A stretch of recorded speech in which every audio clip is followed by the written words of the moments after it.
On Friday evening down at Mar-a-Lago, Donald Trump held a Republican dinner where afterwards, for some reason, he got up to a podium and gave a speech, even though he had just dined with these people. Kind of seems like if you wanted to tell him something, you could have just mentioned it, between the appetizer and the salad, but whatever. Trump gets up on the podium and publicly announces the dumbest thing imaginable, and that is that if he gets power back, if he makes it back to the White House, he is going to enact retribution against all of those horrible prosecutors that have investigated him. Here is Donald Trump making this vow to those prosecutors. Take a look. To stop the local Marxist prosecutors who release rapists and murderers while persecuting conservatives, on day one of my new administration, I will direct the DOJ to investigate every radical DA and Attorney General in America for their illegal, racist, in reverse enforcement of the law. Racists in reverse, Donald Trump tells us. Which, of course, is Donald Trump's way of saying that he's very unhappy about the fact that you have African-American prosecutors, Fani Willis, Letitia James, Alvin Bragg, looking at his life. He doesn't want black people investigating him. Can we just all be very, very clear about that?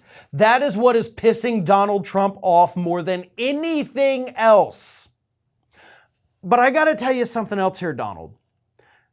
Going out there and publicly saying that you are going to make their lives hell by exacting your political revenge against them is very, very dumb. First and foremost, it's letting us know that you're already planning to abuse your power. So there's that. Secondly, all of these prosecutors out there are looking at major charges against you. But they're also looking at potentially minor charges. Little things that, typically they don't want to pursue if they've got bigger charges. Things like maybe obstruction of justice. Things like perjury. Typically, in a prosecution from a state or local prosecutor, if they have bigger charges to hit you with, they will ignore things like obstruction or perjury. But if you go out there and openly antagonize these people, what they're going to do is they're going to say, all right, you know what?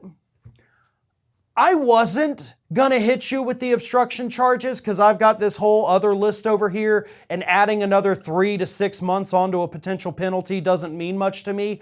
But because you are vowing to make my life hell, I am going to return the favor. And instead of ignoring these other things I could be going after you for, I'm going to go ahead and move them to the other pile of things that I am going to go after you for. And that is going to come back to bite Donald Trump. Now I want you to understand what I just said. I'm not saying that any of these prosecutors are going to go out there and cook up new charges against him. Okay? That would be wrong. What I'm saying is when you've got this laundry list of things to go after him for, but you don't want to waste your time on everything at the bottom of the list, the lower stuff, suddenly when he starts antagonizing you, causing your office to get death threats, you're looking at this stuff you were about to drop and saying, you know what? I'm not going to drop it now. I'm going to bring it because of what he is doing. I'm going to hit him with everything that we've got from our office. And that is exactly what needs to happen at this point. The proposed abuse of power on Donald Trump's front is bad enough. But the stupidity of going after the individuals who hold your very fate in the palm of their hand, I can't think of anything dumber that Donald Trump could be doing right now. But that is exactly what he's doing. Antagonizing the people that control his destiny. And that's never a smart idea. This is Hattie. Hattie wants to know why you have not subscribed to our channel. You obviously like our videos, so do us a favor and subscribe.